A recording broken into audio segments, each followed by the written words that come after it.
Hello guys, हम back with another video. और ये कंटिन्यू करेंगे हम एसक्यूएल इंजेक्शन का, जो ब्लाइंड एसक्यूएल था और उसके बाद out of band SQL injection. तो out of band SQL injection में मैं दिखा दूँ, ऐसा कुछ था नहीं, कोई लैब्स वगैरह थी नहीं। ब्लाइंड है जिस पे हम काम करेंगे, और ब्लाइंड हो चाहे बुलियन बेस्ड हो चाहे ऑथेंटिकेशन बाईपास हो, सभी जो प्रोसेस फॉलो होगा सब में इन बैंड वाले ही प्रोसेस फॉलो होगा। बस ये है किसी में क्राइटेरिया बूलियन की है, किसी में टाइम बेस्ड है। तो टाइम बेस्ड जो है, टाइम बेस्ड में कहता है कि हमारे पास कुछ कमांड्स हैं, जैसे जो हमने पहले ही एक बार मैंने चार्ट दिखा रखा है वीडियो में। उसमें स्लीप है और उसके साथ ही साथ एक और कमांड था जिसका यूज़ किए थे, और उसके साथ में यूनियन ऑपरेटर। जो इन बैंड का प्रोसेस था पूरा का पूरा सेम प्रोसेस है, जो कि हम एनुमरेट करने में बहुत हमारी मदद करेगा। और वो इन बैंड का ही प्रोसेस है जिसमें टाइम हमारी हेल्प करेगा ये बता के कि वो जो हम कमांड डाल रहे हैं वो वाकई चल रहा है या नहीं है, वैलिड है या नहीं। ठीक है, तो यही है जो कुल मिला के है। तो हम लोग लेवल 4 तक आ गए, लेवल 3 कंप्लीट कर लिया था, लेवल 4 तक आए थे। और जब आप लेवल 4 पे आओगे तो यहाँ पे ट्राई हैकमी का डोमेन लिखा रहता है, तो उस पर जब आप क्लिक करोगे तो यहाँ पे ओके आता है। तो ब्लाइंड एसक्यूएल में ये है कि आपको तो टाइम बेस हमें यही बताता है। और ये कमांड है जो कि डेमो में यहाँ दे रखी है सीखने के लिए। कैसे हम पता करेंगे कितने टाइम के लिए कितना हमें देना है। जैसे 5 सेकंड के लिए देना है, 5 सेकंड बाद हमें अगर आउटपुट मिल रहा है तो इसका मतलब ये है कि हाँ, हमारा कमांड काम कर रहा है और सक्सेसफुल है। अभी हमने यहाँ पे वो कमांड डाल रखी है और चेक करते हैं कितने सेकंड में आउटपुट आ रहा है। तो यहाँ पे दिख रहा है कि तुरंत ही मिल रहा है हमें। तो यहाँ पे अब हम लोग वही पुराना मेथड ट्राई करेंगे कि कितने नंबर ऑफ कॉलम्स यूज़ हो रहे हैं। तो पहला स्लीप, उसमें क्या था 1,2,3, और तीसरे पे जो भी कमांड होने होता था वो स्टार्ट होता था। लेकिन यहाँ पे है कि स्लीप कमांड हम लोग यूज़ कर रहे हैं रन करने के लिए, और कॉलम सेटिस्फाई कर रहे हैं कितना, तो स्लीप किए और दूसरा कॉमा करिए, तब हमें 5 सेकंड में आउटपुट मिल रहा है। इसका मतलब हमारे पास 2 कॉलम्स हैं। अब 2 कॉलम्स पता चल गया, अब हमें डेटाबेस का नेम पता करना है। ये कॉमा, अब यहाँ से ये तो सेटिस्फाई हो गया, ये हम फेच कर सकते हैं। अब कंडीशन दे देंगे दैट वेयर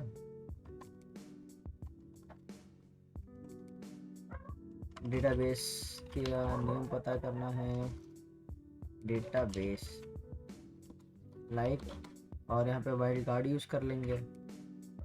अब क्या होगा कि वाइल्ड कार्ड यूज़ करोगे और ये सेम मेथड ऐसे करना है, डेटाबेस का name, table name, column name. बस यही करना है और हमारा काम हो जाएगा। तो ये बार बार हम करेंगे, ए से लेके जेड तक, अंडरस्कोर और हाइफन बी, और 0 से 9। तो जब हमारा 5 सेकंड टोटल लगेगा, अभी यहाँ पे तो 0 सेकंड में हो रहा है, जब 5 सेकंड यहाँ पे आएगा रिक्वेस्ट टाइम, वो होगा हमारा एग्जैक्ट सही करेक्ट आउटपुट। तो ये बबसूट से कर लेना, मैंने बबसूट से कर रखा है इसलिए मैं दिखा दे रहा हूँ ताकि आपको दिक्कत ना हो। मैं करके नहीं दिखाऊंगा, मैं ऐसे दिखा दे रहा हूँ। ये रिपीटर है, रिपीटर में कांस्टेंट रिक्वेस्ट भेजी है, और यहाँ डोमेन 1 2 3 था, स्लीप किया। यहाँ पे डेटाबेस का नेम लाइक बी, और ये बी को इंट्रूडर में डाल के यहाँ पे ऐड पे लोड करना, सिंपल लिस्ट में A to Z और 0 to 9 और हाइफन और अंडरस्कोर, ये सारे यूज़ करना। तो तुम्हें कहीं मिलेगा कि हमारे डेटाबेस का नाम है SQLi 4, क्योंकि फिर देखो यहाँ पे हमारा टाइम कितना आ रहा है, 5 सेकंड ले रहा है। फिर उसके बाद जब मिल जाएगा हमें डेटाबेस का नेम, फिर हम टेबल नेम फाइंड करेंगे। तो जहाँ पे इंफॉर्मेशन स्कीमा स्टैंडर्ड है वहाँ से टेबल्स, और टेबल स्कीमा जो हमारे डेटाबेस का नेम था SQLi 4, और टेबल नेम। अब यहाँ पे टेबल नेम एनुमरेट करेंगे A to Z, same process. और जब हम टेबल नेम एनुमरेट कर लेंगे तो हमें कहीं टेबल नेम ये मिलेगा कि हमारा टेबल नेम रहेगा, टेबल नेम वाला रिक्वेस्ट कहाँ है, टेबल नेम का रिक्वेस्ट तो यूज़र नेम वाला टेबल नेम का नहीं दिख रहा। तो फाइन, इंट्रूडर में दिख जाएगा शायद। चलो इंट्रूडर में भी नहीं है। बैकग्राउंड में जो नॉइज आ रहा है उसको इग्नोर किया जाए। तो information schema not tables where table schema SQLi and table name is like something। तो टेबल नेम जो हमारा नंबरेट होगा वो यूज़र्स होगा, मैंने कर रखा था मुझे याद है। और ऐसे आप नंबरेट करोगे तो यूज़र्स, मैं रिपीटर में एक बार करके ही दिखा देता हूँ। जैसे मान लो USER बचा हुआ है, तो R ऐसे समझाने के लिए कर दे रहा हूँ। अभी इंट्रूडर में है क्या कोई? यूजर नेम नहीं, इंट्रूडर में नहीं है।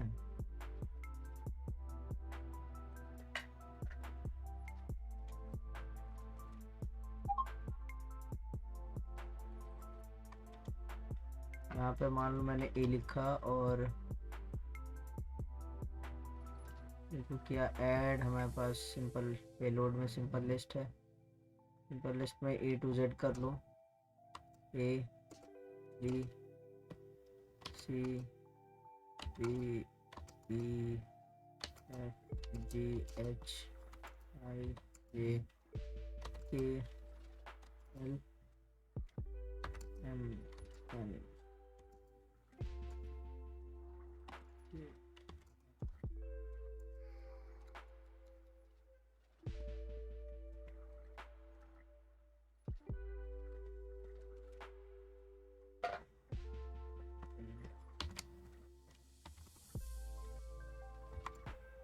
V W X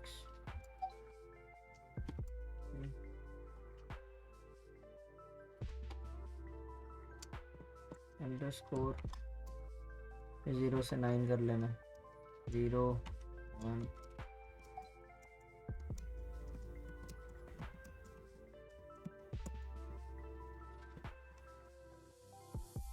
ठीक है।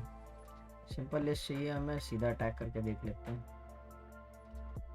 और रिस्पॉन्स चेक करना, जिसके रिस्पॉन्स में टाइम यहाँ पे 5 सेकेंड होगा वही होगा हमारा नेक्स्ट करेक्ट वैल्यू। तो हमें इस पर मिल रहा है। तो यूज़र्स ही है टेबल नेम, मैंने पहले ही बताया। ये प्रोसेस मैंने दिखा दिया कि कैसे करना है। ऐसे सिंपल रिपीट पे जाएंगे, ये हमारे यूज़र्स टेबल नेम हमारे यूज़र्स ही आएगा एट द एंड। ठीक है, तो यूज़र्स हमारा टेबल नेम आएगा।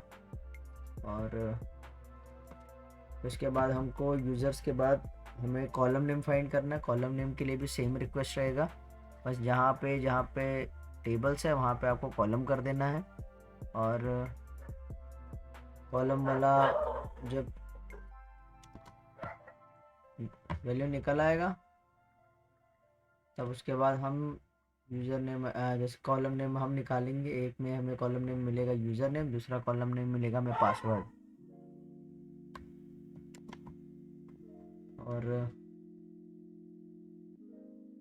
उसके बाद आपको कॉलम नेम और उसकी वैल्यू निकालनी है सेम वाइल्ड कार्ड यूज़ करके। तो वैल्यू कहीं निकलेगी 4961, मैंने सबमिट किया। और लास्ट में जो फ्लैग आपको मिलेगा उससे ये है वो वैल्यू पासवर्ड की जो मेन है, आपका नंबरेट करना है। और खैर दिख तो गया है यहाँ पे, बट आपका नंबरेट करना और फिर आपको एक फ्लैग मिलेगा, वो आपको फ्लैग सबमिट करना है। तब आप नेक्स्ट लेवल पे पहुँचोगे, इस वाले लेवल 5 पर। तब आपको एक फ्लैग मिलेगा इंजेक्शन मास्टर, फिर आपको वो सबमिट कर देना है। तो सेम वही है, इनबाउंड एसक्यूएल है, बट आप यहाँ पे blind time use sleep command का यूज़ करोगे तो आपको ये जज करने को मिलेगा कि हाँ हमारा कमांड रन कर रहा है नहीं, तब हम ब्लाइंडली अपना कर सकते हैं। उसे हम कहेंगे ब्लाइंड एसक्यूएल है। बहुत मैं कहूँगा इंटर रिलेटेड था, इसलिए बहुत आसान था। जिस आपको पूरा कमांड देना यहाँ पे इन बैंड पे दे दिया ना, फिर समझ लो सारा ही ख़त्म है, टेंशन वाली कोई बात ही नहीं। आउट ऑफ बैंड डिस्प्ले क्या होता है यार, इसमें इन्होंने लैब नहीं रखी। अब लैब नहीं रखोगे तो बंदा कैसे समझेगा कि होता क्या है। तो इन्होंने ये बता दिया कि जो आउट ऑफ बैंड होता है स्कूलाई इंजेक्शन, उसमें 2 कहीं कंडीशंस चल रहे होते हैं, तब जाके वो निकलता है, और वो रेयर केस होता है। कहने का मतलब ये है कि डेटाबेस पे जो रिक्वेस्ट जा रही है वो सर्वर के थ्रू जाएगी, लेकिन जो रिसीव हो रही है वो किसी दूसरे चैनल के थ्रू रिसीव हो सकती है।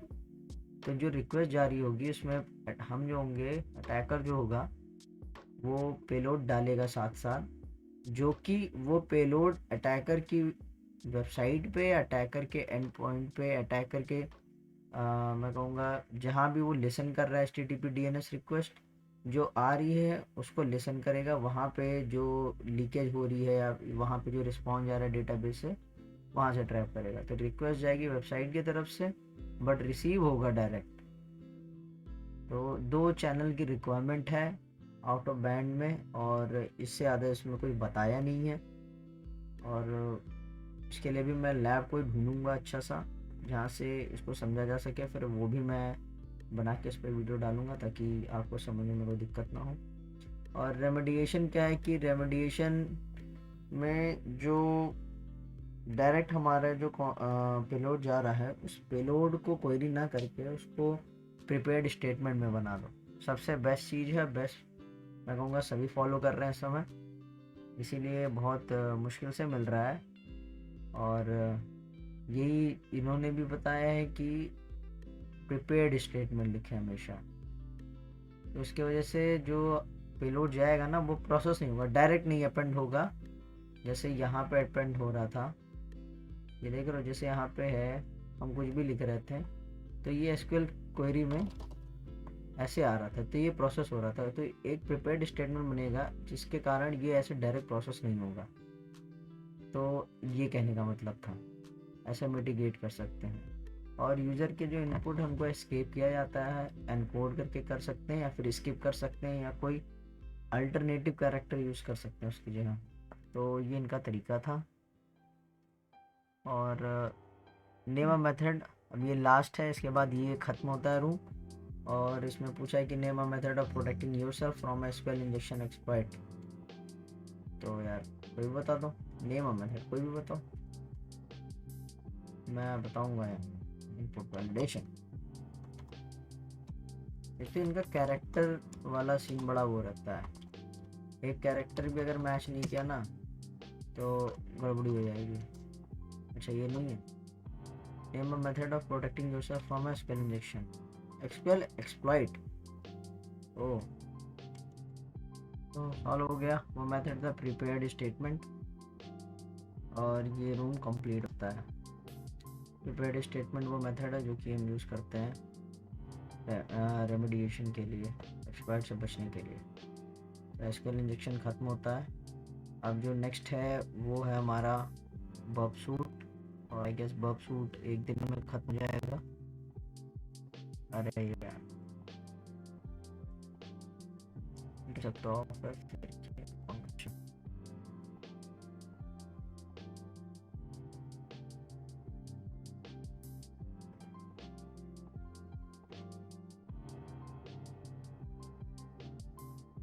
नेक्स्ट ट्रैक है बर्ब सूट का, उसके बाद नेटवर्क है।